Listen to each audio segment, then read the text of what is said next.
Unspoiled Network podcast. This is Unspoiled, covering Raybearer, chapters 10, 11, 12, and 13. In these chapters, Tarisai witnesses a horrific attack that is started by some actual demons, but then is just made worse by regular people. And then everybody is in trauma. Welcome to Unspoiled. Akabiole, wunde sa mina walio. Akabiole, wunde sa mina walio. Wunde sana, wunde sa mina walio. Akabiole, wunde sa mina walio. Akabiole, wunde sa mina walio. Wunde sana.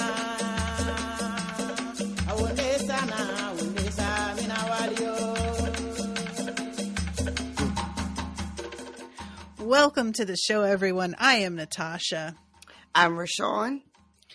All right, Rashawn. How are you feeling about these chapters? Very, very eventful chapters yet again. I underlined so much shit, which I usually don't even really do anymore, but I did. There were so many little lines that I underlined. I just was blown away by these chapters. I really was. I was so what blew you away? So we get a little bit of a time jump when it starts in chapter 10 right after the break. And yeah, we're in part 2 now.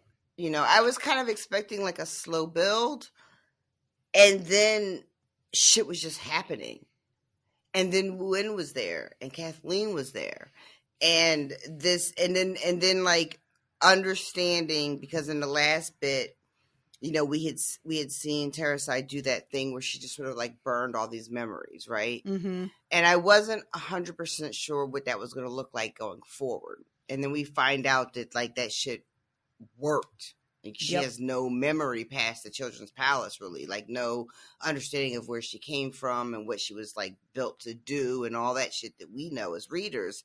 Mm-hmm. But there's still a little something that comes to her in dreams, and little bits of pieces the me of mine and all that stuff is there. Right. But she's got no context for it. And then we get to the chapter where, you know, they're all in celebration and they're going to get anointed and get their titles. Mm-hmm. And she has the thing with, is it UN? I think is the name of the child. Yin is how she says it in the audiobook. And there's this beautiful moment where we see Tarisai sort of trying to protect her and be no, you're going to be okay. I'm not going to let this thing happen. And then we see the sacrifice and everything just it was so much more than I was ready for. Yeah. So I'm going to tell you right now that when I first started this book and I heard about the children being sent to the underworld as a sacrifice, I was that's bullshit. That's not happening. They're using those kids for something else. There's no demons. There's no underworld. Anything that they claimed was oh, this is the punishment because we didn't get our... That's either they're doing it or it's just bad luck that they're attributing to the thing. I was full on, it's fake. Right. And then a couple demons literally just saunter on out and we're where is our child? And I was owe us a body. What? Got upset. When Tarisai is are they keeping count? They would notice one child, right? Out of, what is it, 300 or something? 300. And they got $299 and they're they were where's our money? Mm-hmm. Where's our body? Where's our child? I was also unprepared for that because I hadn't made a decision on whether of what I thought was happening as far as was it really an underworld and demons and a debt that had to be paid, or what were they doing some sort of weird child and slavery or sacrifice? You know what I mean? I wasn't really sure. I had kind of left that to be filled in later. But I think without realizing it, I was leaning towards where you say you were. where there was going to be a reveal that it wasn't really that. It was something else. And then these demons showed up and was like, no, it's that. I can't believe these demons are, and they're so demony. They're just they're very gleeful, you know. They're very like twisting their little mustaches. And, like, they're tiny little because they come in the form of like a couple of like starving children, essentially. Just to rub it in, which is just really unnecessary and petty. It's something I highlighted because the description of them, it's like they are small and gray with red eyes. Yep. Right. And it made me think of something I don't want to get like too bogged down in because I don't remember the details, but it's a conversation you and I had on a podcast a long time ago where I was asking you if you were familiar with the sort of, I don't know what the right word is, mythology isn't the right word, you guys, I'm sorry. But there's something called the Greys. Right. Oh, remember? The alien type. Okay, yeah. Partially, right? So it's partially like alien thing, but there's like this weird thing. I want to say his name is Jakob. And he sort of inadvertently creates what we would consider to be white people.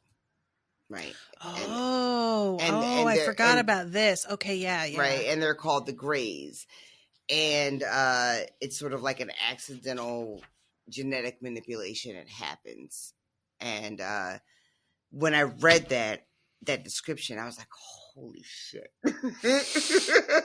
Wild. That didn't even occur to me. Okay. And I don't know anything about this author and not suggesting that she's pulling from that, but that's what I was like, oh my God. Yeah. Ooh, but, interesting. Okay. Yeah. And I would be really careful about anybody who's like investigating the whole thing of the Greys because that dovetails into some really like not cool shit. So I wouldn't I'm not saying go learn about that because right. You know, whatever. But all right, so let's start from the beginning here. I love the opening of chapter 10. Literally, first sentence: the world outside was chanting my name, but all I wanted was a nap. How fucking I love that. Did you feel? It was like not that people are chanting my name, but it sometimes could fucking feel that way. It sometimes feels like there are people tapping on my windows, shading their eyes, going, I see you. You're not doing anything right now. So why don't you talk to me? Why don't you deal with this thing? Okay? Because I really eat my fucking Popeyes in peace, for Christ's sake. I just want my God. Nap. You and I talked about Popeyes on an Unsober, I think, because we were talking about how it's always super janky. Yeah, did I tell you that the other day I passed, they are putting in a new one like on the highway heading up to my house? Ooh, fancy. And they put it in a strip right next to a Cricket Wireless. And it's like, that's racist. That is so racist. It's just like, what the fuck, you guys? Oh my God. Both right next, both brand fucking new. I was like, okay. So, a really quick funny aside. Because it's not there anymore, but for years and years, there used to be a Cricket store right downtown. They're all gone now. Mm-hmm. They've gone to like different neighborhoods because, racism. But there was the Cricket store on Chestnut Street, and then 2 doors down, there was the Popeyes. Oh my God. So is this a thing? Because in any given sort of suburban town, like city-ish thing, they're like, oh yeah, we're gonna have a Target and we're gonna have a Starbucks. Maybe the Starbucks is in the Target, maybe not. And we're gonna have there's gonna be a Panera Bread and a Chipotle or whatever. But yeah, if there's a Popeyes, probably like either Bed Bath and Beyond or Bath and Body Works, something Bath-ish. Mm-hmm. So now it's gonna be Cricket Wireless, Popeyes. What else? We gotta have like a trifecta here. Well, that's the funny thing because I don't know about like big enough brands, like on the stretch where we are, where there's, there's also like these sort of like, they're not no-name stores, but they're not well-named stores. And they Gotcha. have like a lot of like cheap fast fashion. Like my favorite, before there was Shein and Fashion Nova and all that, since I've been in high school, there's been a store on Chestnut Street, and that shit is called Easy Pickens. I And did we not all need to name it that. we call Man. we call it sleazy pickings. Like I've been calling that since I was a teenager. But it's all the same like style of clothes, but just in like an actual brick and mortar storefront. And so there's Easy Pickings, there's like a Cricket, there's a Popeye. Back in the day is where you get like your gold and silver store and like your beepers and maybe your like your burner cell phone. Jesus, yeah. Like all of that was like bang, bang, bang, bang, bang. Oh man, yeah, I guess you're right. Like I'm trying to think of like a bigger brand that would do Like, this, and Rainbow Fashion is a brand. It's a we chain, don't have those down but here. you don't see them everywhere. But Rainbow is also a good I place. loved that fucking place. Fucking love Rainbow. Oh, I had a lot of great stuff from there. Yeah, and now I'm just like, well, I guess we could just do generic and be like a liquor store. I don't know. Like, liquor store, gun store, pawn shop, yep. strip club. Ooh, man. On our street, it's like starting to change over, but it was definitely like a liquor store, a gun store, and then there was like 4 check cashing places. Check cashing places. Fucking Yes. check cashing, man. Oh, you That's- know you're in a that's the other bad one. neighborhood when everybody is just Listen. like, no, I'll give you money. It's fine. It's not fucking fine. lived at the check cashing place for so fucking long. My credit was so bad, I couldn't even get a fucking bank account, and I just stopped trying. I would go to the check cashing place, cash my check, pay my cable bill, pay my electric bill, get a couple money orders. Man. All my official grown-up business was transacted at the check cashing place. How much of a percentage did they take on cashing your check? Them motherfuckers take like 20-25%. That shit is steep. That's was a like lot more than I it was was- expecting. It was back in the day, it would be like a flat fee. And then over the years, it like kept increasing. I don't know what it is now, but I'm sure it's off the fucking charts now. It's been Shit. ages since I've been to one, like 20 years. But yeah, you would pay that shit because you have no alternatives, because poverty does that. Poverty Mhm. puts you in positions where you are paying so much more than everybody else is paying to get the same fucking shit. You Yep. know? You overdraw on one account at one bank, your account gets overdrawn, it gets closed because you can't afford the overdraft fees. They report you to check systems. That's it. No more checking, no more bank accounts for you. Mm-hmm. And this is before, like nowadays, there's all kinds of like online, Ally and other banks that you can like do shit with now.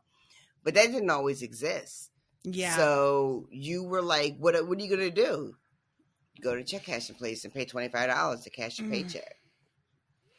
Yeah. Damn. Well, sorry for that aside, everybody, but unsurprising. That's our brand. So It's true. we literally got through the first sentence. Right. I just want to All right. mention. Let's like, just focus. All right. yeah. So they're here in Ibuja, which is like a holy city. And they have been doing this tour and doing the wave and just meeting commoners who treat all of the anointed like low-level gods, basically. And Tarisai is taken very aback to find out that they make sacrifices, like offerings to her for like good harvest and stuff. And she's like, That doesn't okay. feel right. You can't just be like, well, that's stupid. No, but you have a big part of her is clearly like, that's not right, though.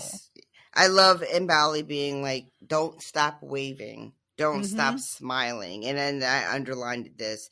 You are nations. You are history walking. You are no longer human beings. Yeah. So when you think about that messaging and then you try to like jump forward in time to what it's like when they are actually council that are ruling and not just in this weird limbo that they exist in, because there's a conversation a little bit later about how this Deo's council will have decades before they're actually in charge, because his father probably won't die until he's much older. And there's this whole weird sort of superstition where you can't even talk about him dying. He's just going to go to the village and never return. So they're going to right? They're gonna live in this sort of weird, almost Peter Pan kind of thing where they exist and they have power, but they're not ruling. Mm-hmm. And they're just like, oh, well, it'll be fine. We just have to get through this bit. But the idea that they're already being told you're not human, Yep. you are better, more than, special, whatever. So that by the time that they're going to be in positions of actual power, that message is just going to be so ingrained that how disconnected will they be from humanity because they don't even consider themselves human. Yeah. Mm. Yeah, it's interesting that you say better or more than, because there was a part of me that saw it as less than, and that's not even like, that quantifying doesn't really make sense, but just the idea that like you aren't going to be able to occupy the space of like a person with needs because you are going to be seen as so apart from humanity that you have to constantly be like in a state that is unachievable. Actually, there's something about that feels really cruel also. Well, it's denying them when you talk about, oh, you're not going to be human, you're going to be more than human. That sounds like very like lofty, but really it's subtracting their humanity from them. It's taking their humanity from them. So I agree, it is sort of a net loss, but it's perceived as like a higher place to be. Right. Yeah, so this little kid is coming to give her a rag doll that he made of her out of his like best tunic. He's so proud. He's so cute, and I love that she touches it and she can see all of the effort he put into it and how like careful he was. He matched the complexion, and she notices like the care he took in doing that, which really like resonated me for like just like a million reasons, but yeah. And that's when she's like, how did you know what I look like? And he's like, oh yeah, we have a picture of you, a painting, and that's what we put our offerings in front of. She's just like, and all of they're doing this song that she has heard before, but it's got her name in it now because it's about all of the 11. And I just find it really like kind of the idea of hearing a song that is like a traditional thing and it being kind of a big deal when she's a kid because she overheard it through the window and it's like one of the few things she ever had from the outside world. And then to hear it again later and her own name being in it, that is just trippy. You know? I don't have anything to compare that to. I can't even like really imagine it. I guess no, that doesn't even count. I was going to say maybe it's like hearing people talk about the podcast outside of us, like just talking about us, talking about the things we talk about, but not talking to us. Yeah. But I feel like that's not even a really fair comparison because there's so much weight behind this song that I don't think necessarily carries over, Yeah. There's not much. like the history of it, but that's the closest I could get to imagining what it must be like it's like going to church and hearing songs you heard as a child, but suddenly people in church are singing about you. Yeah. No. I don't like it. It's too much. Too much. So when she starts, like, there's a moment where she's talking with Dio here. And because this kid is asking her about her family and she know where her parents are from, like, and the way that his parents talk about her and whether or not her having parents is like a problem. And Dio sort of cuts this kid off and says that's enough questions. He's trying to be kind. The distress these questions are causing her. They're causing her pain, like these headaches. And when she's trying to talk to him, how can I represent a realm I don't even remember? Forget Swana. I mean, you're one of us now. That's all that matters, right? And then later, there's a thing with Mbali, who's supposed to be teaching her about Swana. And Dio keeps interfering with her lessons about Swana. So, like, is he just trying to keep her from being in pain, thinking about this place? Like, what's up with this? Because I love Daya. I do. I really do. And I don't know where this is going, and I don't know if my heart's going to be broken, but so far, he has just been the sweetest little cinnamon roll that I don't want to think that there's any nefariousness happening at all. I don't want to think of any like hidden agendas. I want everything to be like he is only wanting to stop this because he's aware of how much pain it causes her. Gotcha. And he is trying to save her from that pain. And if I turn out to be wrong, I am going to just be devastated. Noted. No pressure.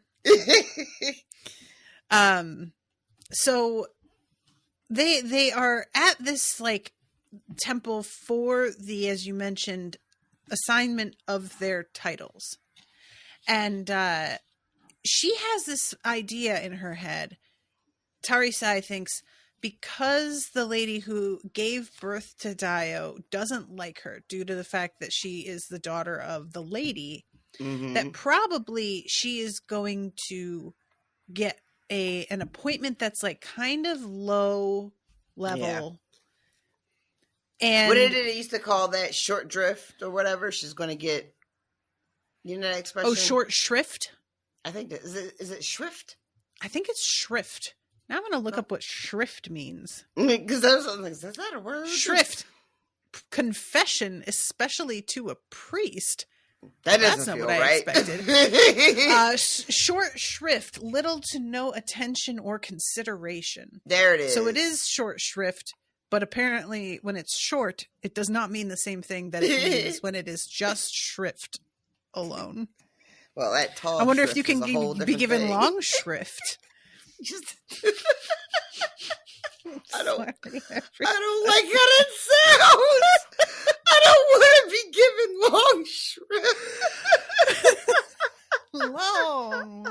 long shrift. Anybody who hasn't seen the long man commercials, I think they were from China. You should check those out. I'll send them to you, Rashawn. It's Please a series do. of commercials that put together creates a whole story, and it is really full of twists and turns that you will not see coming.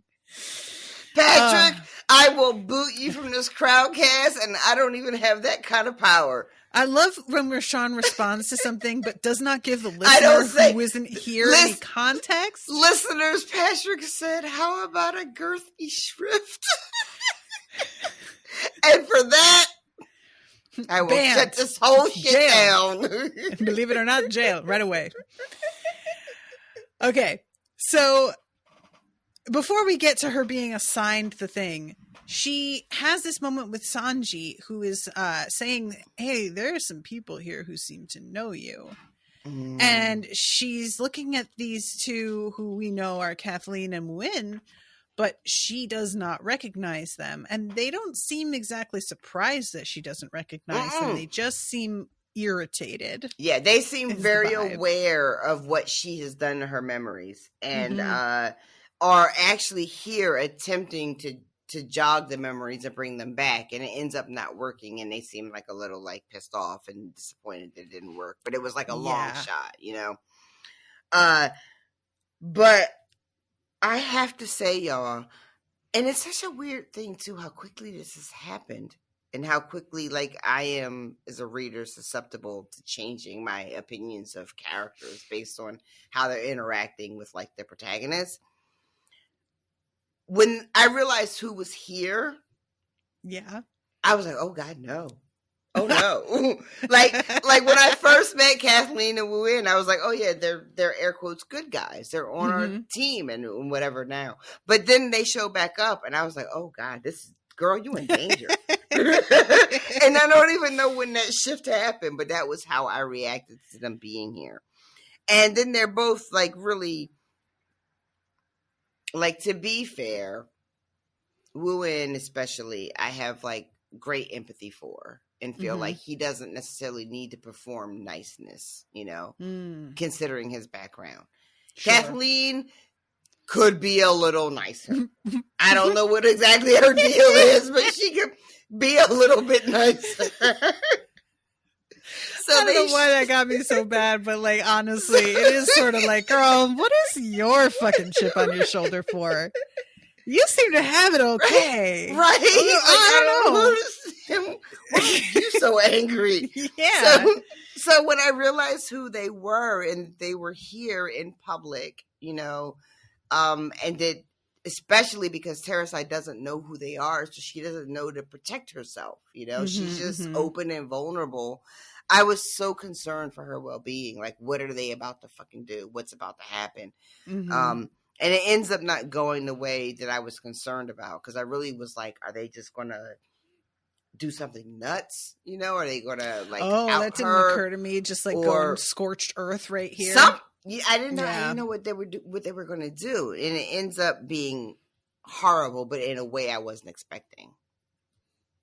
For obvious yeah, they reasons. did the worst thing imaginable, which is remind her of responsibilities that she has. None of us wants that, but she doesn't know she has them really. Yeah, like, and she has no context fair. for like, you know what I mean? Like just being like, you failed us, and basically you didn't do what you were supposed to do. You abandoned this great cause that you were championing that you didn't realize you were championing, and how's that working out for you? Are you enjoying your time as being an anointed hour where we all suffer? Yeah, this little girl is like aware in the moment that she doesn't have her memories, it turns out, and it's like, oh, we just have to help you get them back. But later on, the little girl is like, I don't give a fuck if you don't remember. This is your fault. Yep. And I was like, she's like, you were supposed to save us. Tarisai is like, what? I was what? Says who?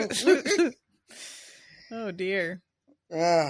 So this meeting, it's like they bring this drum that was supposed to have been owned originally by Empress Ayatoro, who is the one that she noticed wasn't in the like portrait gallery. And she's really excited because if she touches this, there could be some significance to the memories. But when she touches it, it has been in storage and like completely outside of contact with people for too long. And there's nothing there for her. And Kathleen is really irritated because she's basically like, yeah, I fucking knew this wasn't going to work. And I told her it wasn't going to work. But did she listen to me? No, she did not. Kathleen shows up in the fucking queue to meet the anointed ones. And when it's her turn to speak, she says, oh, great anointed. It's like in italics because it's such a dripping with sarcasm and I don't really even mean it. Oh, great anointed one. Oh, great anointed one. I swear she is so bitchy. Like, there's a part of me that enjoys it so much because she doesn't even try to pretend to not be bitchy. Not even She's a little bit. Who she is out of the gate. And that's like, there's a part of me that admires that. But then another part of me, once again, why though? What is it? What? She just does not. She is carrying the same energy, which is very similar to when we first met her, which is like, because Kathleen, if I'm not mistaken, in the earlier chapters, just basically calls Tarisai like brat over and over. Like doesn't see her as human, and I guess like maybe she's not, but doesn't recognize any humanity in her whatsoever. She is just a thing that exists to accomplish this greater goal. Yeah, and everything about the way Kathleen interacts with Tarisai is based on that. You are just the thing that's supposed to do what we need you to do to accomplish our thing. You're malfunctioning. And you're malfunctioning. So now what purpose are you even serving? And I just like, ma'am. Yeah. She's like acting like I do with my computer. You know? Where I'm just like clicking with my mouse frantically. Do something! She's all in the activity monitor trying to see what's taking up. The CPU is entirely going to loving Dio, and this is unacceptable. It's the opposite of the priority that I wanted set up. Get Apple Care on the line. So, this I little want to. girl, I want to mention really Oh, quick sorry. too before we move forward. I just want to say there was a couple of lines in this bit because there's a moment when they're talking about all of the kids on a council, like doing the greeting and all of this. There's a thing where it says, she says, I frowned, sending a pulse of sympathy through the bond. When she responded, this is Tarisai talking about Kira, rejuvenation coursed through me. Nothing satiated the council's sickness like Ray speaking. Yeah. This bond that they have now that they've all like accepted the Ray and the way that they communicate with each other. And then later it comes back up where they're all still sleeping in this one room on like this basically a pile of bodies because that is where they feel like the safest and the strongest and the most secure in proximity to each other. It's just apparently so everybody wild. has their own bedroom, but nobody Yep. ever uses because Yep. that's 8 hours apart and that's way Yep. too long. It's like risky. Yep. And Yep. I'm just like, we all know how the Ray works. Why are y'all still making these bedrooms? What's the point? What are you doing? Just make a lovely But- big room with pillows everywhere and giant bean bags. We can all be comfortable. Yeah. One of But- those like 60s type of free love sunken living room type deals. My God, you know that's the like ones the I'm living talking room about? was it. Yes, I did. It was the thing. It was, Honestly, yeah. they're still pretty tight. I'm They- not listen, mad at them. If I walk into a house and I have to step down 1 or 2 steps to get into the living room, I know I'm really doing something fancy. I know I'm dealing with quality people. There's like a feeling of like, oh, I'm relaxed. Like I'm not even at the same level of the rest of the house. Right? Like That activity is going on at a different level in the kitchen, Right. so I am Like- away from it. Like I'm down here now. That can't touch Mhm. me. Patrick says in the chat, it's given since 8, and I agree. Did you watch that? Yeah. Oh, I watched like the first season, I think. Maybe the first 2 seasons. And I never finished it, but they canceled it really abruptly. Yeah, it got canceled in a weird way, and then I want to say there was like an add-on that happened to try to wrap it up, but I might be making that up. But I didn't finish That sounds it. right, though. But it is definitely, that's a really good comparison, I think, when you talk about the way that they're all interconnected. I think that's a fair comparison. I swear to God, the way that Netflix is just canceling shit. I mean, it started early, but like lately it's out of control. HBO too. Everybody get a grip. What are you doing? Not just canceling, but dumping shit. Like not only did HBO cancel Westworld, but like it's just off their shit now. And I think it's going to be available. I forgot that they just like remove. I'm glad we didn't start to cover that. Can you imagine partway through and they just like took it away? I don't know what. I think it's going to be like on Hulu or some shit that you can watch the old episodes. But and then there's but this idea of this intimacy and this closeness, even though it's like sort of kind of weird, I have to admit, as I was reading it, I was like a little bit envious. Because I can see that. Right? Like imagine having a place like that where you feel so safe and so connected and so like rejuvenated and refreshed and whatever. From you get just that being, instantaneous relief, like amazing. Like I was just like, God, that's what we want out of our communities, isn't it? Isn't that where we're trying to get to? Allegedly. Even though it's messy and we're not doing a great job of it, like that's what we want deep down. I think all of us. And what would we give up to have it? If we, if we really thought we could get it, what would we sacrifice? We'll be talking about that a little bit later once we get to Tarisai's decree that she attempts to make. So, okay, this whole ceremony, she watches Sanji get the general position. Kira gets high priestess.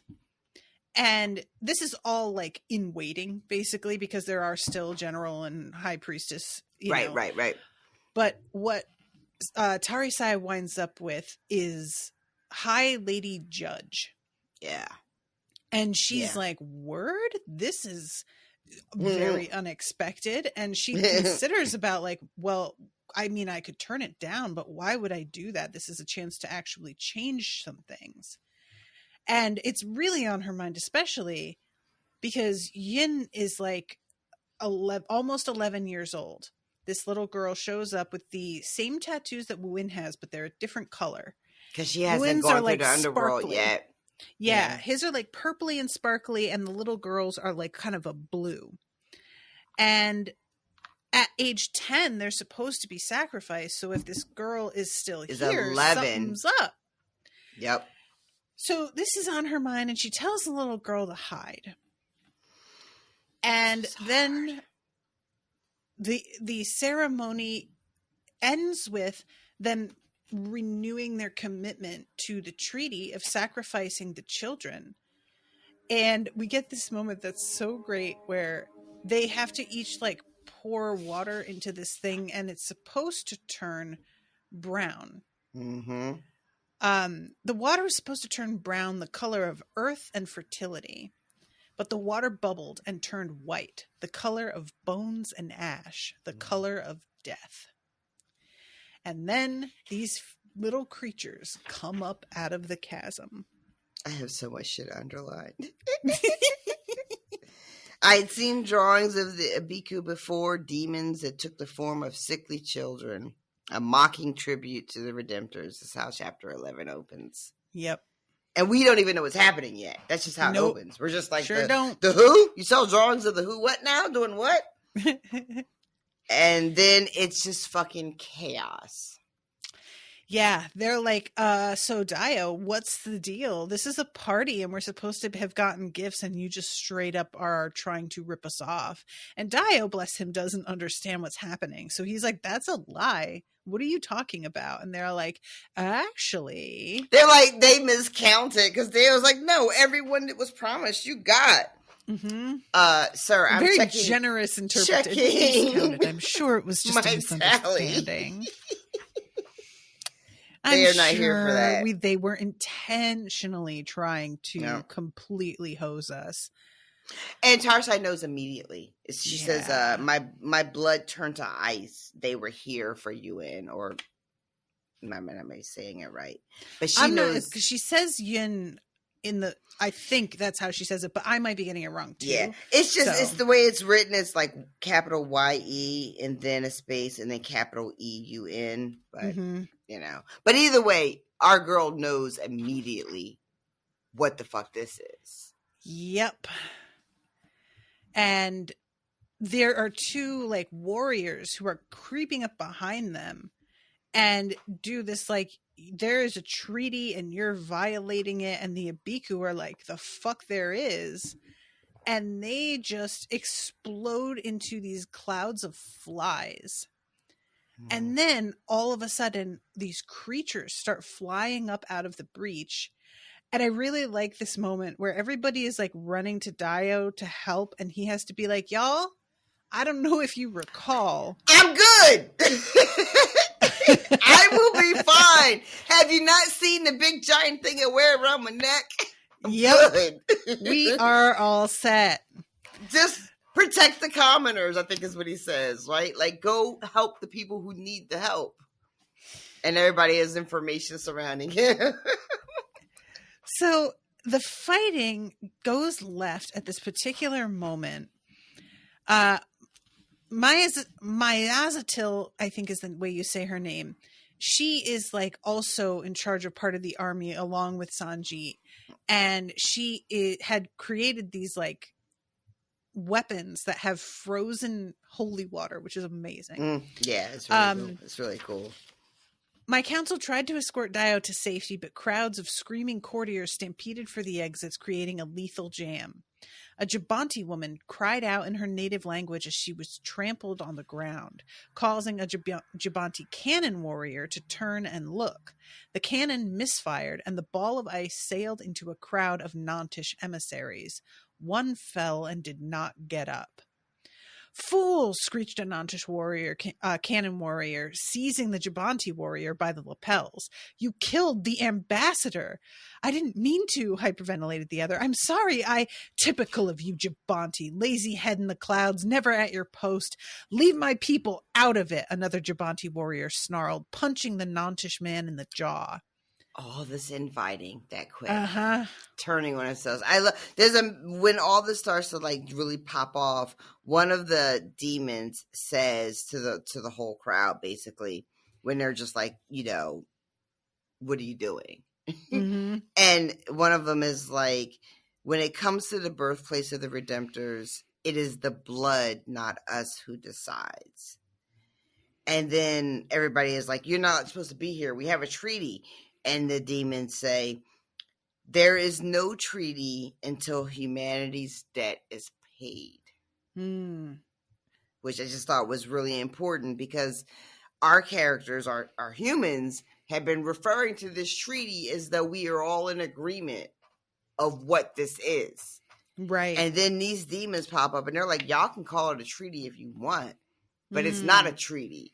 This is a debt that you are paying. It is not an agreement that we all came to fairly. I feel like the treaty is more for the different continents who have agreed to the sacrifice. Right. Yeah. Right.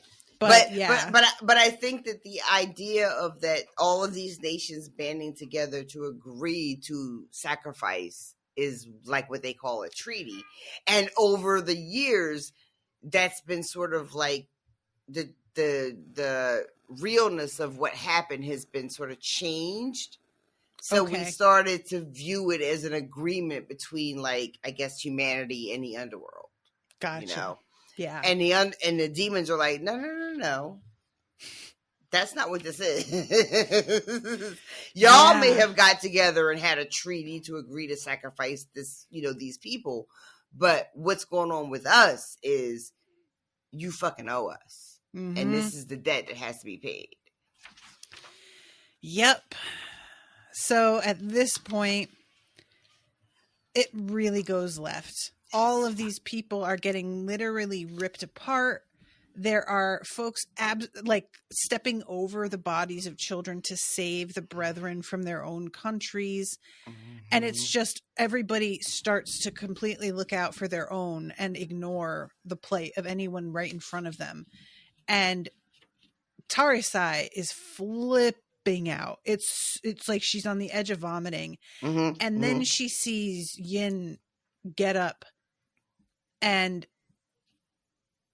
Yin says to her, "Is this because of me?" Yeah. And Tarisai lies. Like, yeah. No, it's not. None of this is my fault. It's yours. You were supposed to stop it. The Redemptors believed in you. You were supposed to change everything. There's no such thing as heroes, is there? I have it underlined. I swear There's to God. no such things as heroes. It couldn't have been more perfect after today. Oh, it really was like fucking timely. After for those who might be listening to this long after the fact, today is February 10th of 2023, the day that the Hogwarts Legacy video game dropped. And Rashawn and I posted a new recording to the Harry Potter feed, basically being like, don't buy that shit. Stop supporting it. Knock it off. And it's wild how controversial that very simple thing seems to be to so many people, but I should not be surprised. Turns out some people are just like, need more evidence. They're not convinced yet. Maybe it's just a mistake. Maybe we misunderstood. So Ewan pulls away and jumps into the breach. And she had been wearing this crown of Lily of the Valley, and they fall off her head as she jumps, and it's the only thing left after the smoke clears. Because as soon as she jumps, it's fucking dead ass quiet. Everything is done. It's done. Yeah. The debt's paid. Yep. Yep. So then we start chapter 12. 6 months passed. But everybody is still dealing with this trauma. Everyone is responding to it in different ways, but it's very clear that a lot of what's going on during the day is to sort of distract themselves from thinking about what went down. And, I love this. I have it, again, another thing underlined where it says that And so week by weeks, the ghosts begin to fade, making way for the numbing addiction of running our own household. Because that's what happens for all of us, I think. Yep. The day-to-day responsibilities and things that we have to attend to numb us from the horrible things that we witness and the choices we have to make and the stands we have to take. And it is, I want to say, not our fault, because we're humans and that's just how we're built. You know, we can only process what we can process. And I know personally the last couple of years of the world have just been terrible.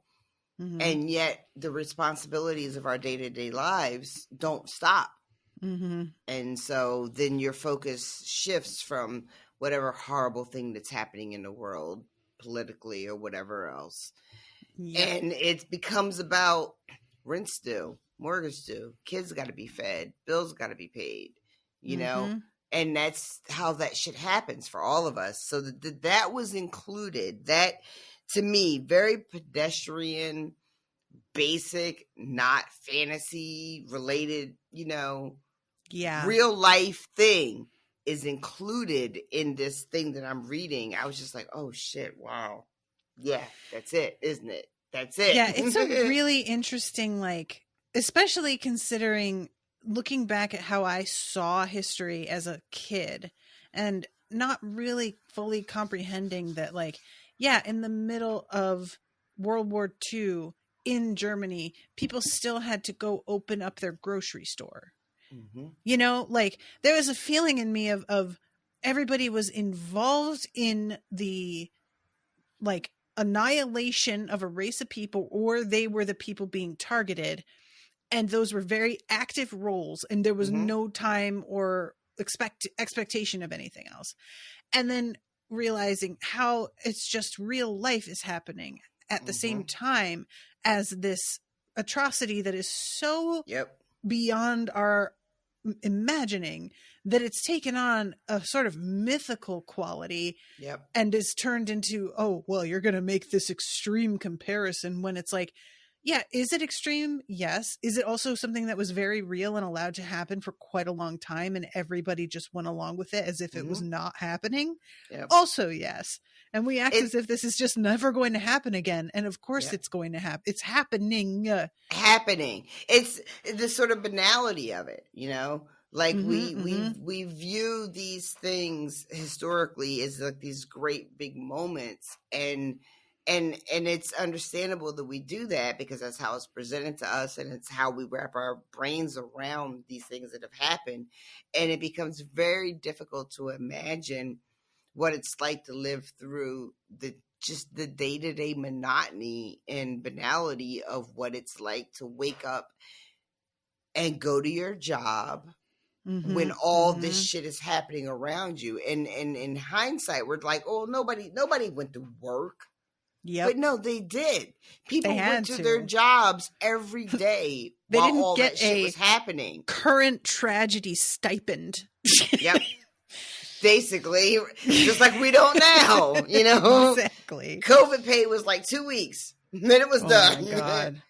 But yeah, like, so the idea that these horrendous things can be happening and regular people are just clocking into work. I fucking clock into work every day while the world is on fire, because what else am I going to do? And that's how that shit happens. And the fact that that is included in this, I can't say enough about. I feel like I didn't even realize that was missing in other things that I read until it was included this time. Yeah, it always turns into like this happens and then it's like it's war and we're in hiding or we're in debates in the court or whatever. And it's not like what this horrible tragedy happens and they just have to live, and there's no immediate action that we see being taken because the child sacrificed herself and that's the end of the fucking thing, and now we're done. Yep. So it's just and hardly wild. Anybody is thinking about her. Like, we know Tarisai is still thinking about her, but we don't have any indication that, you know what I mean? Like, it's just the thing they all saw happen, and then everybody just sort of has to wrap their heads around it. Very regrettable. It was what's for terrible. breakfast? Yep. And like, no shade, but that's how all of us function. Mm-hmm. Because to get up every day would be impossible if you couldn't compartmentalize. Yeah. You know? And which is what is sort of, I think, countered on that we function in that way. That's why capitalism is what it is. It is a fucking monster, man. Always scrambling, barely holding on, so that we don't have the resources, and I mean that physically and also mentally and emotionally, to fight back against what's being done. Yep. They keep us barely getting by on purpose. Yep. Not to sidetrack us too much, because we're like got a time thing going on, but like, it wasn't that long ago where every post, every news article, every business journal would not shut up about how nobody wanted to work anymore. Mm-hmm. And I stumbled across, in a weird way that like the internet works, I found myself on Google and I found an article about massive layoffs. And as of today's date, which is only the second month of the new year, there have been, I counted 23 companies that qualified as massive layoffs, which by their metric has to be a certain percentage of the workforce, right? Mm-hmm, mm-hmm. Tens of thousands of people have been laid off in the first 2 months of 2023. Yep. But 6 months ago, nobody wanted to work. Mm-hmm. What? Yeah, it's wild. It's almost like we're just going to get rid of all these people and then give all the extra work to the people who are left. Oh, you're mad? Wow. Yep. Okay. Yep. I guess you're lazy. Cool. And it's like, well, we just wanted to do the job we were hired to do, and not the one you have now decided we do. And as always happens, is that people saw what they could accomplish and how their business could run on bare bones and skeleton crews. Yep. And they were like, oh, word? I guess we could just always do this. We could just do this now. This just could be how we run shit. Yep.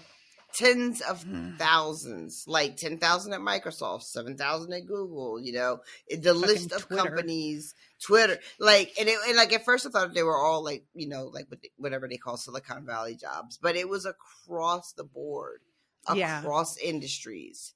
Yep. You know, I have personally had a couple of friends posting about being like, one of them was somebody who had just bought a house too. And she got laid off like really abruptly and was flipping out. And it was, of course, one of those situations where they just like went out of their way to reassure people, oh, yeah, the company's getting bought, but don't worry. Mm-hmm. And of course, they just completely went back on everything they said, because why would they care? They don't. They just don't. They don't have to. If I don't get out of mine, I'll be in the same place within a year. Mm. You know, we already laid off a bunch of people in our mortgage division. My shit is definitely wrapping up. If I don't get out now, I will be one of those fucking people. Yeah. All right. So, okay. So we have this, the description of like the ways that they spend their time. And especially at one point, there's like a shopping day that everybody really enjoys and is like one of the things they look forward to. And I was like, yeah, you know, you go to Target and you forget about the fact that they're keeping children in cages. I get it. Mm-hmm.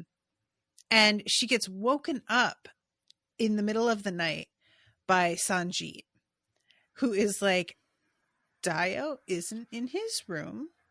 Don't say anything because this is going to look bad, but I am pretty sure he's sleepwalking again. Yeah. So they have to go and track him down. And when they go, one of the guards is like, oh, I see y'all are heading out to like meet the prince. Are y'all going to need shovels also? Yeah.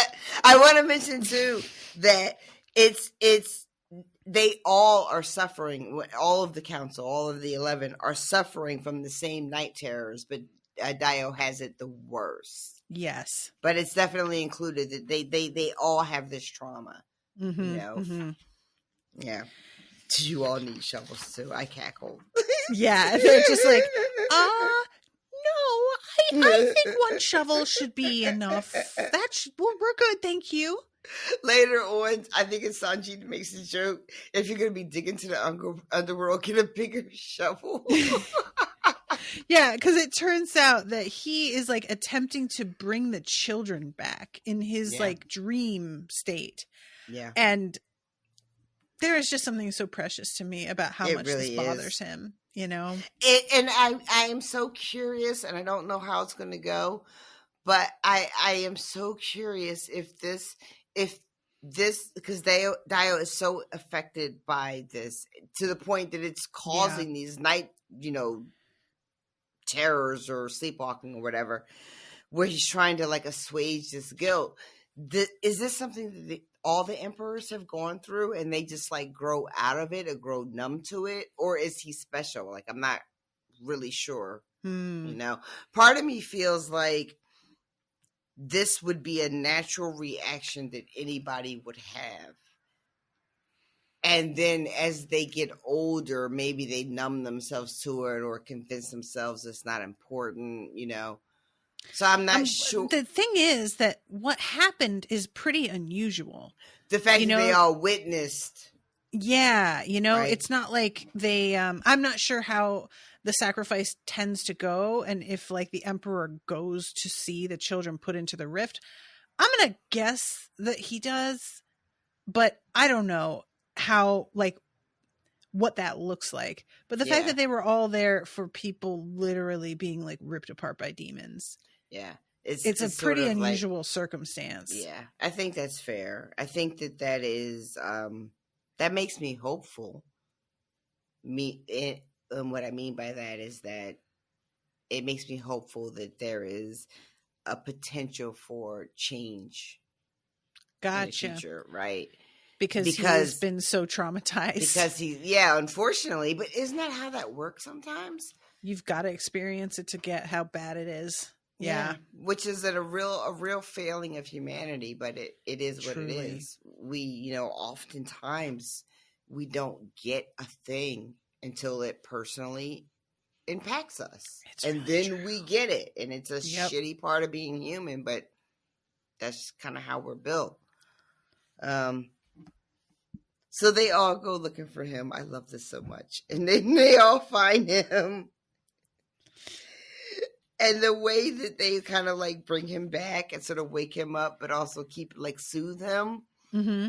But also there's just like this great generosity of spirit of the 11 as they're bringing him like out of this sort of like night sleepwalking, night trim, whatever.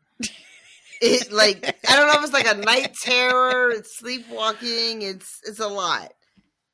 But there's just something about how every time you talk, you like mention it, you use a different name or start with different words. It's just like, I don't know what to call it, but the way that they're so compassionate and sweet and gentle about bringing him back from this was really something to read. So they kind of dissolve into laughter once they realize what it was that he was doing. And it turns out that like what Tarisai does is she pulls out the worst of the like mental images in order for him to be able to go to sleep. Yeah. But when trying to sort of stop him, she strained a tendon in her wrist, which Sanji can tell immediately by looking at her. And this results in her being alone with him. And it's quite a moment. It really is. They're sitting together. She is just so into him. Yeah, and when he touches her, he especially when Ray speaks with her, there's like this like shivery quality to his like bass voice, and she's just like, oh. She wants it real bad, y'all. Keep it like under wraps, the reaction she's having, but she wants it real bad. And I wanted it for her. Right? That's where I'm at right now. It's just like, girl, I hope you get what you need.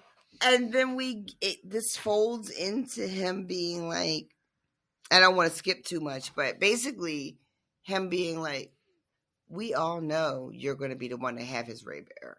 Mm-hmm. Like, we can all see it. The two of you have something that's so special. Like, it can't be denied. And it reminds her of the whole, like, you and I are like, you know, peas in a pod. Yeah. But she didn't realize that everyone else could see it. And she didn't realize everybody, because like that moment where Dio tells her that, she specifically mentions it doesn't feel romantic. It doesn't feel sexual. Mm-hmm. But everybody else is, of course, assuming that's Right. what their relationship is. And so she says something like, so what? They're all just waiting for him to impregnate me? And Sanjit's like, basically. yes. What? Yep.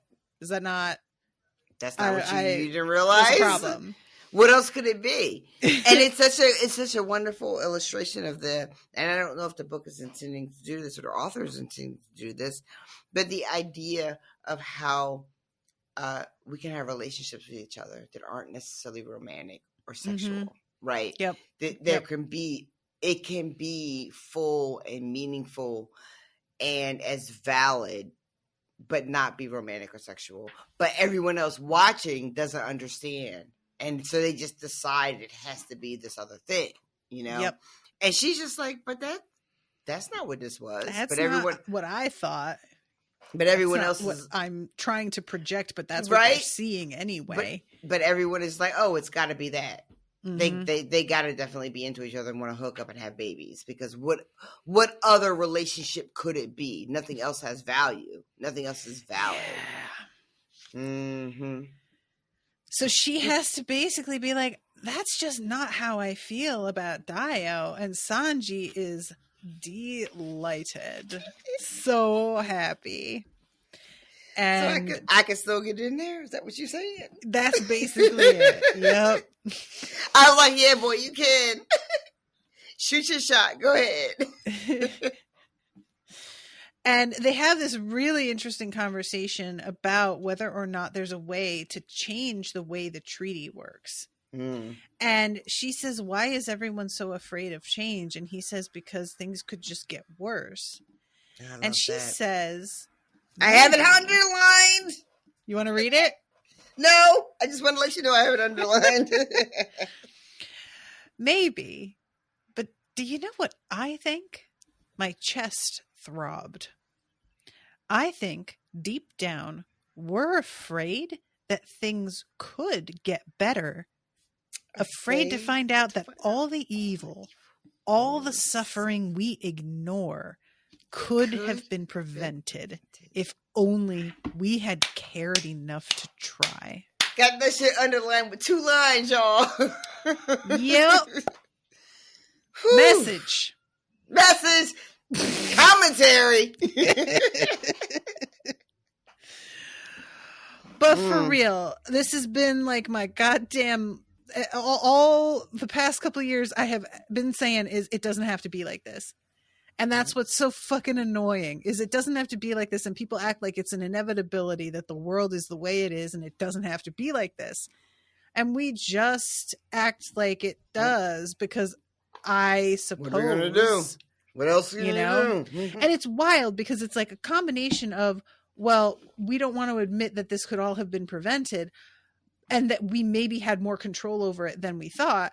But then we also simultaneously do the take some responsibility to the people who are suffering any sort of setback or misfortune of any kind. Yep. And it's like, so you want individuals to take responsibility, but as a whole, as a system and a society, no responsibility. No, it's never the system itself. Nope. Or if it is, it's the system itself in this real shadowy conspiracy sort of way, instead of the very obvious fucking all the shit that's been laid out for us. All the research has been done. All the data has been collected.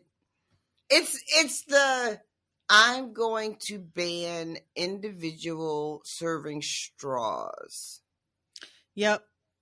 Instead of regulating large conglomerates and businesses and industries. Mm-hmm. I'm going to tell you, the consumer, don't get a straw.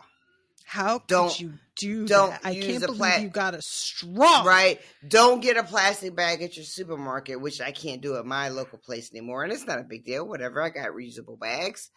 But that is not how you fix where we are. But you're going to put the onus on the individual to not do these little things as opposed to addressing the issue where it really lives. Yep. Because that's how we roll. The fucking looks like getting a straw when I went to visit my mom. I still think about that. And I was just like, I had just had dental work and it hurt so bad to like drink in a regular way ice drinks. I needed it, you know? And also I had the facial twitch and they were doing the Botox. They've done all these experimentations of putting the Botox different places in my face, but they were injecting right near my lips and it made it so hard to like drink from the edge of a cup. I had to use a straw or else it would literally spill. Like I had just, when you're numbed up, kind of that sort of thing. Yep. But, oh, God fucking forbid, you know, and I just, I lost my shit with that. I was so irritated. Everybody, that's one of the few times where I'm just like virtue signaling. I don't like that sort of thing usually, but it's one of those where I'm like, nah, that's exactly what it was. Come on. My whole life growing up, my mom could only drink cold drinks out of straws because of some dental stuff and some accidents that she had when she was younger. So we always had lots of straws, like in the car, in the house, everywhere. And she started running into problems being able to find straws a couple of years ago. And I remember she called me one time and she was just like, nobody will let me just like they don't have them out anymore. She would go like to Wendy's and grab like 800 straws or McDonald's, you know, to have them everywhere. And she started running into problems where she couldn't find them anymore. And it's not so much of a big deal for her anymore now because she's so much older. All her all like dentures and shit now. But it was a problem for her for a little while. She was like, I don't understand what's going on. Like, why can't I can't drink a cold drink without a straw. Like that's just not going to happen for me. And she couldn't find him anywhere. And I was like, oh, mommy, I'm so sorry. I don't. And Starbucks made that change where they're like, oh, we're not going to have straws for our iced drinks unless you ask for one anymore. We're just going to make a lid where you can drink out of it without a straw. But like, first of all, the lid, it's not actually using less plastic. I guess it's supposed to be safer if it winds up in the ocean. But is that it? I drink my usually Starbucks stuff while I'm driving. And let me tell you, trying to drink out of this big Trenta fucking cup while seeing the road, it's not going to happen. I never even thought about that. That shit is like the size of your face. So big. And then all the ice comes and it blocks the mouth hole. So then you're like trying to shake past the ice to get the drink out. It is a nightmare. I don't know what the fuck we have been doing, but they basically are like, well, let's just make a bunch of little martini shakers and stick the drinks in that. I haven't thought about that before. That's actually very funny. I'm sorry. I don't mean to laugh, but it just never. My pain amuses you a little bit. Yeah, that's fine. That's what I'm here for. All right. So, this scene, this chapter just ends with "Sleep well, sunshine girl. I'll take whatever dreams you give me." And then we go to chapter 13. And she is meeting with Thaddace, and she has to pass her proclamation. And this is a big tradition. And she has not been studying. Yeah, she's been doing her best, but it's been tough with the sleep issues.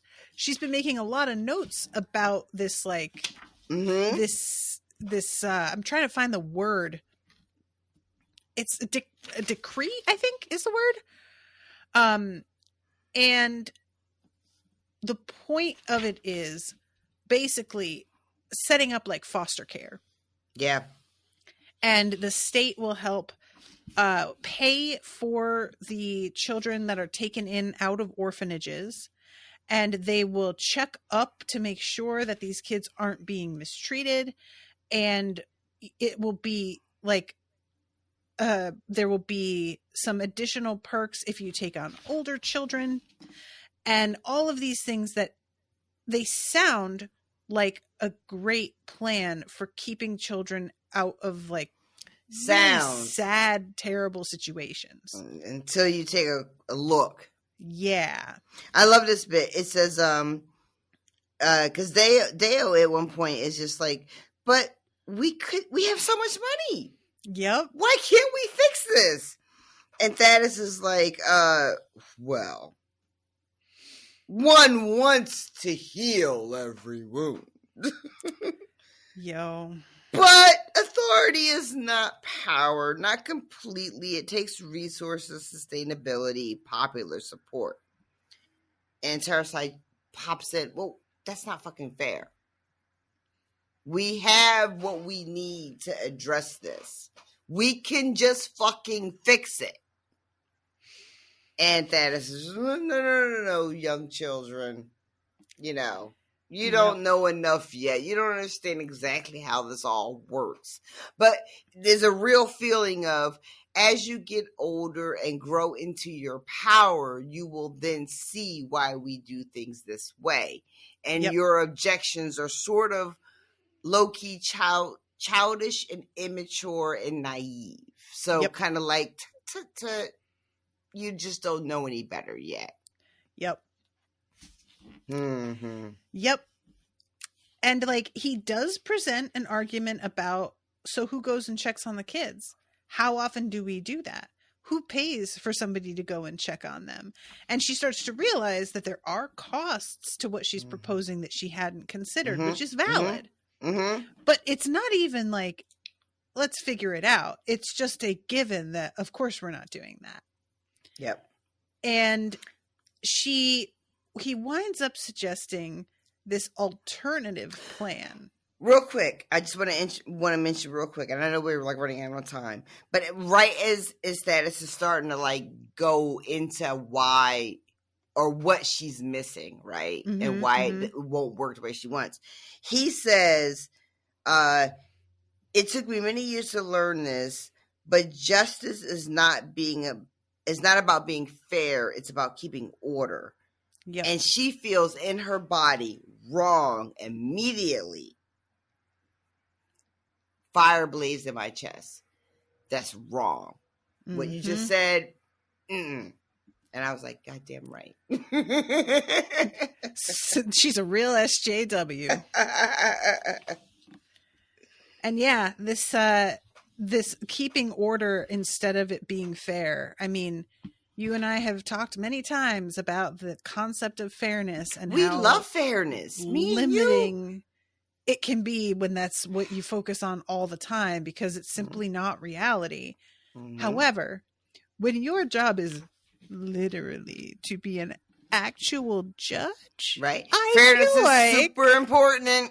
And just for instance, that might be a time where you could focus on it and it's fine.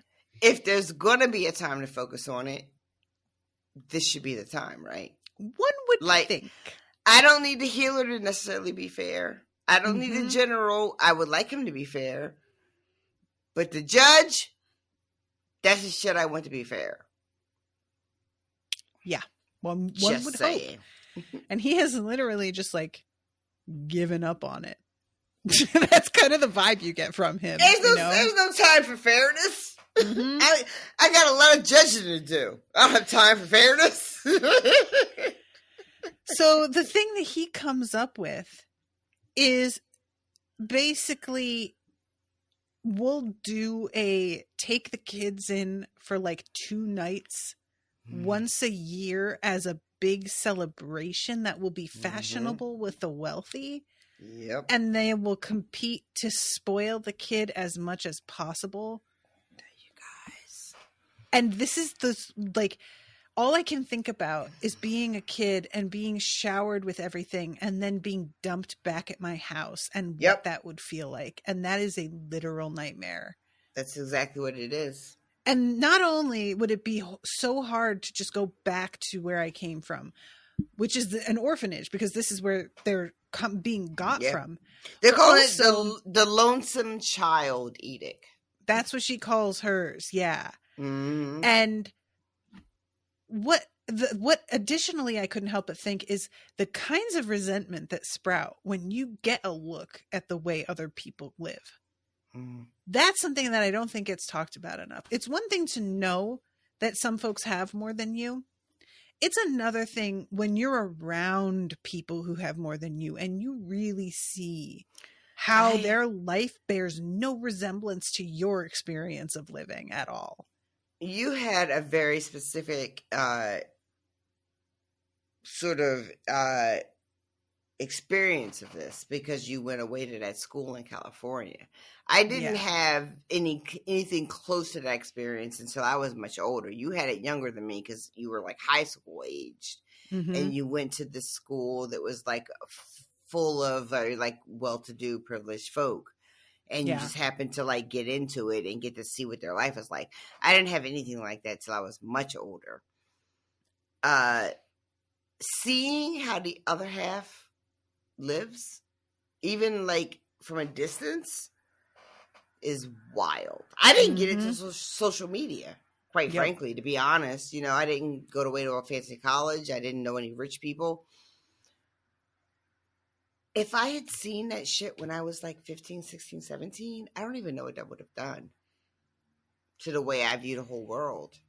At the time, I was still under the misguided understanding that I could get there myself. That it was gotten via merit. Oh. So that, you know, because the people who I knew who had money, their parents had worked on television and movies, that kind of thing. And I was going into technical theater. So I was getting recommendations from those people.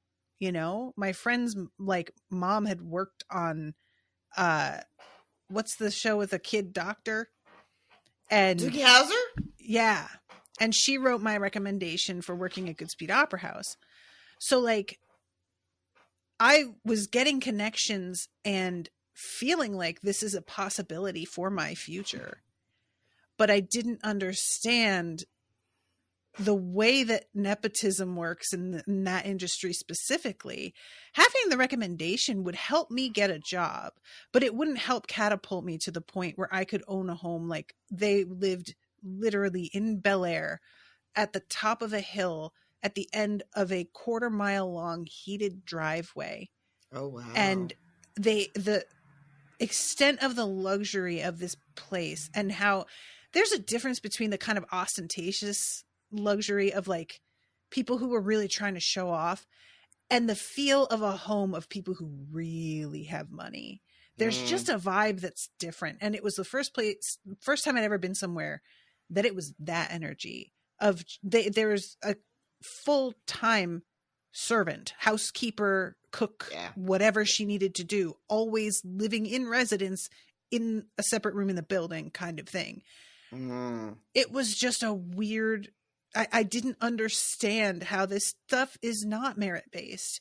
You get lucky. You know someone. You're born into a certain family.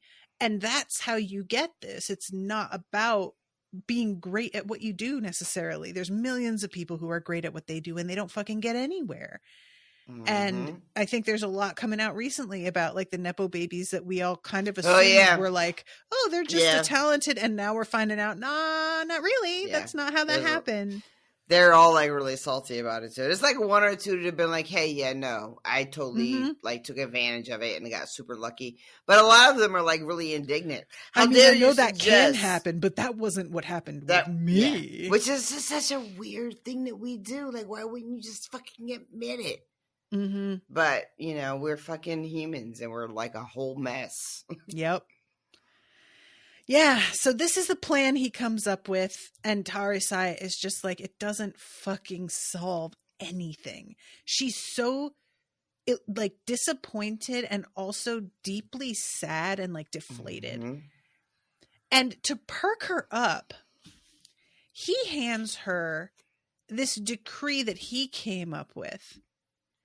And it's basically hand over your traditional instruments and things that have been handed down.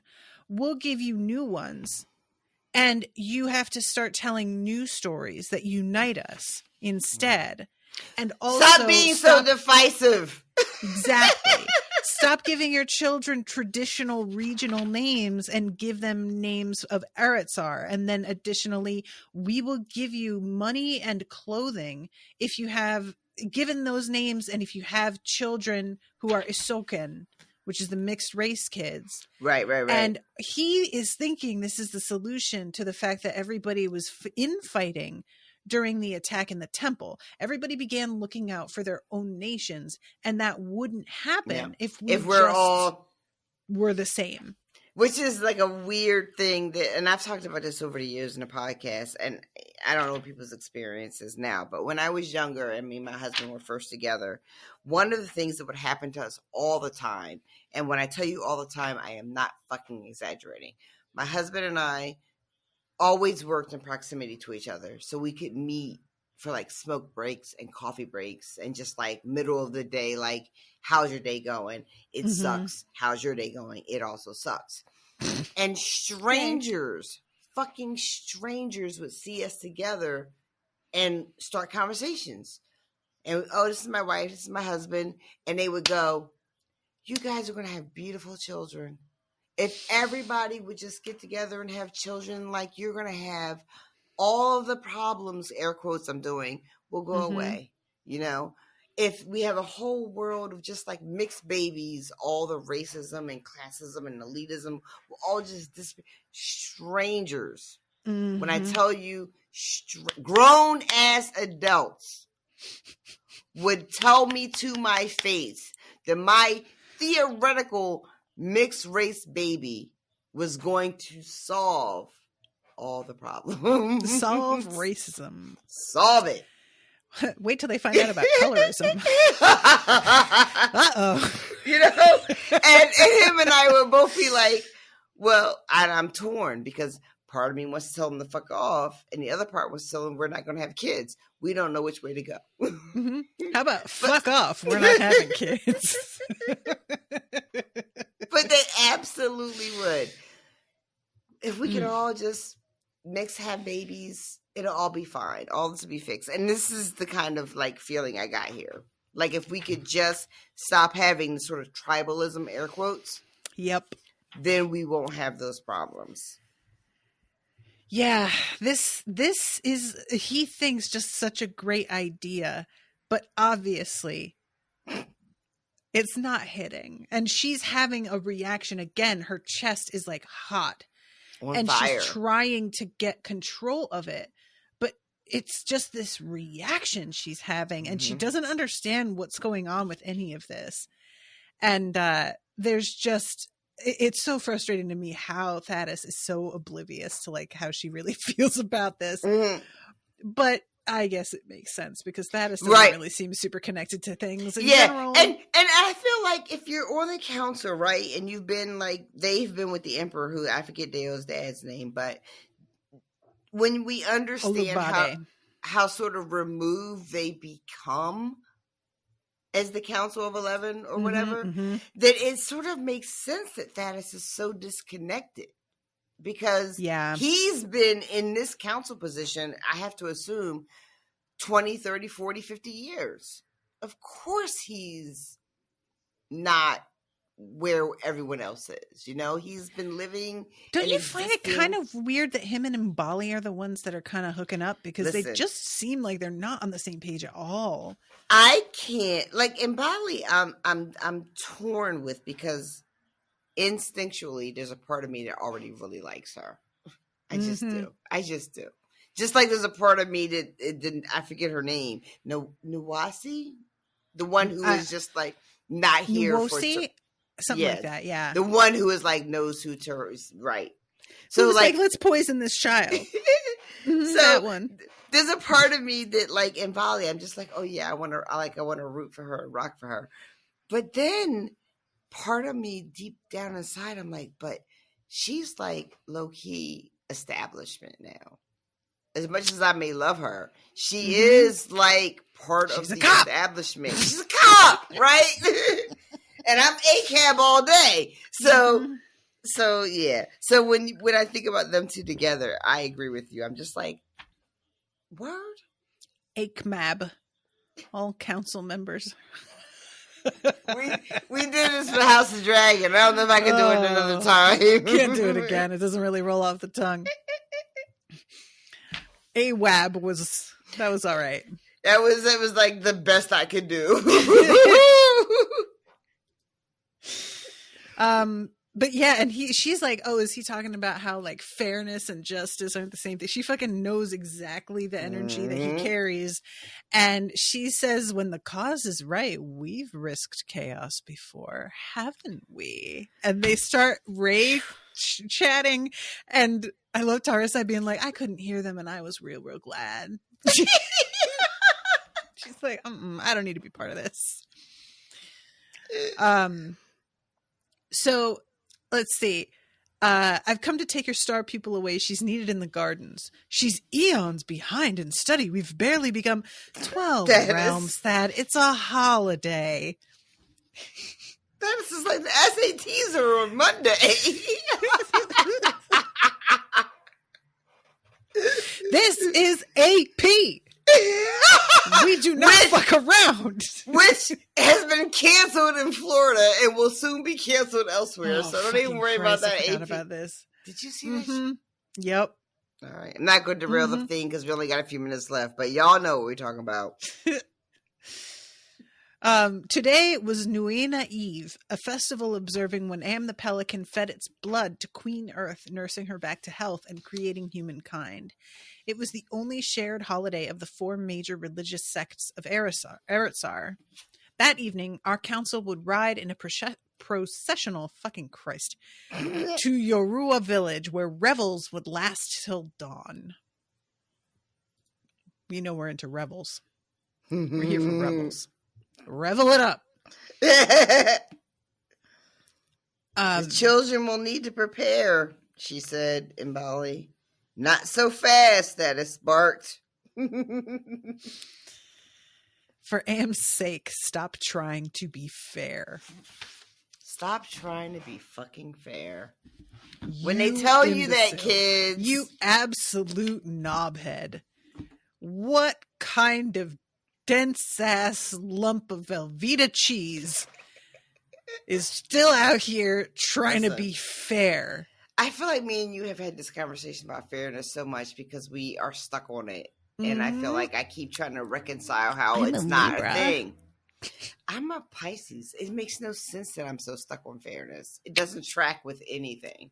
You're very emotional. Well, there's that. But I suspect there's my mom would have all sorts of shit to say right now. Yep. But yeah, this sort of recrimination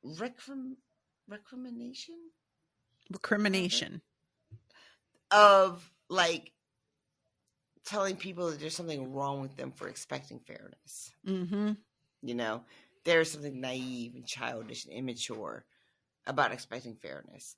There's a whole thing in CBT about the fairness fallacy where you get stuck in a loop because things aren't fair and you want them to be, you need them to be, and they aren't, and then you get trapped.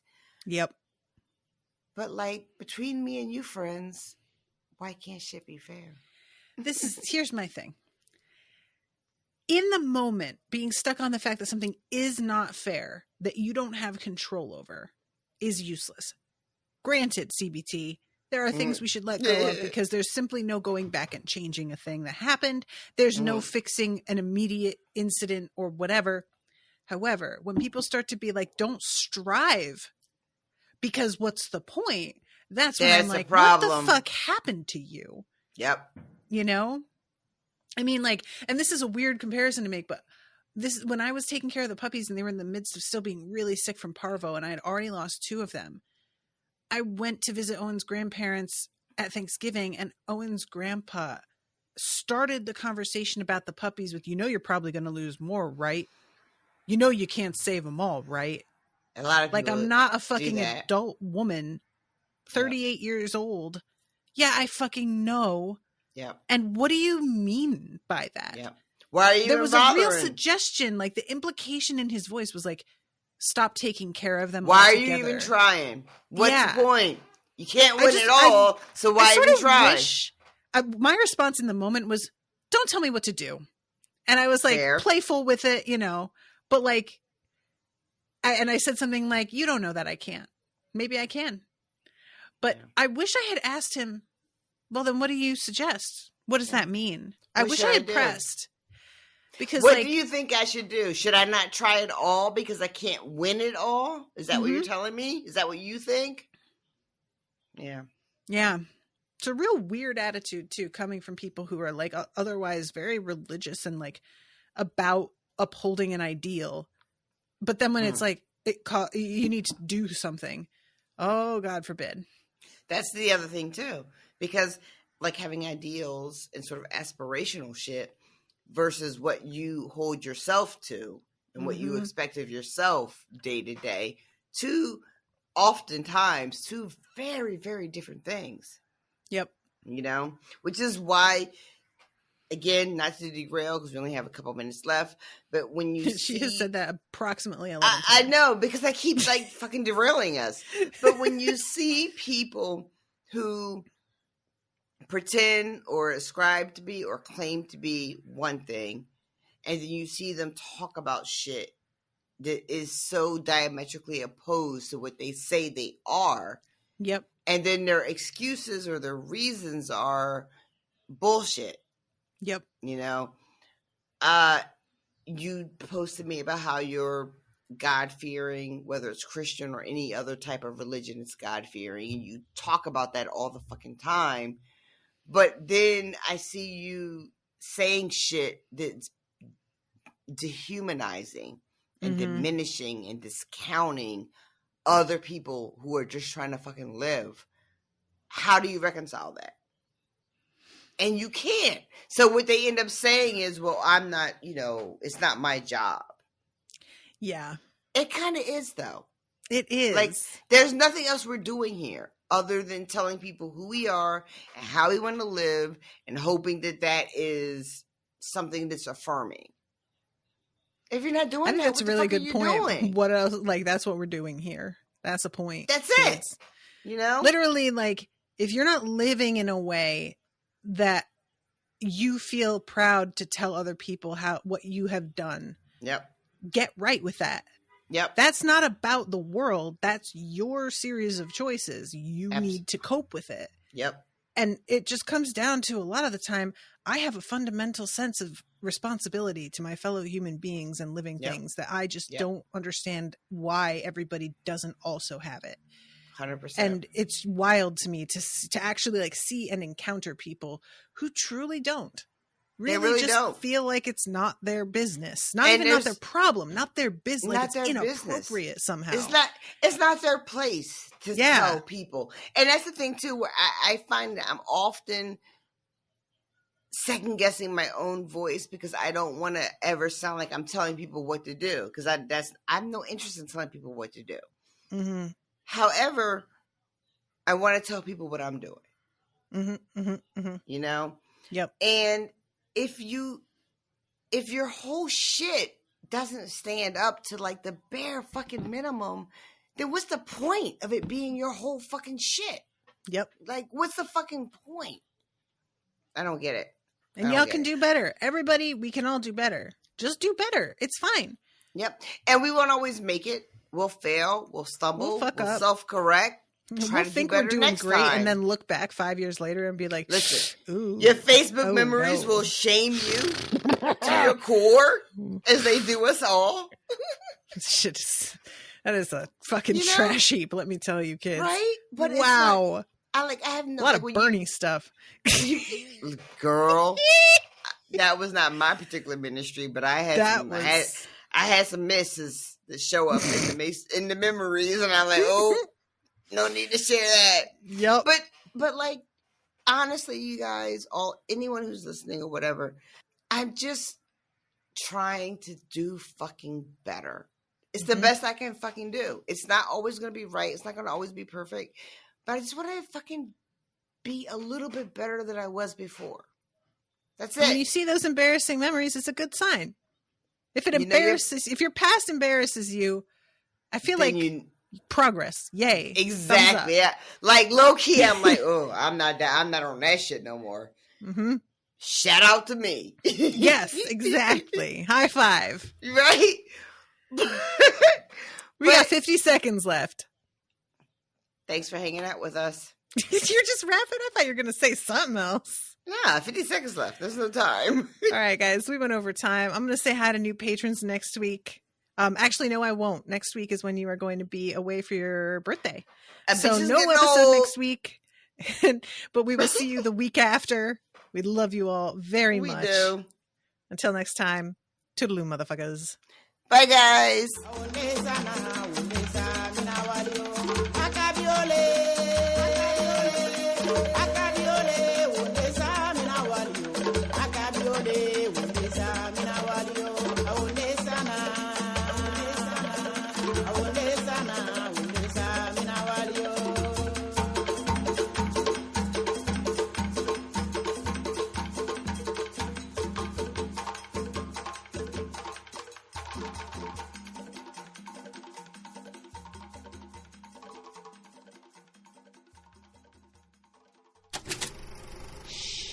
That was an Unspoiled Network podcast.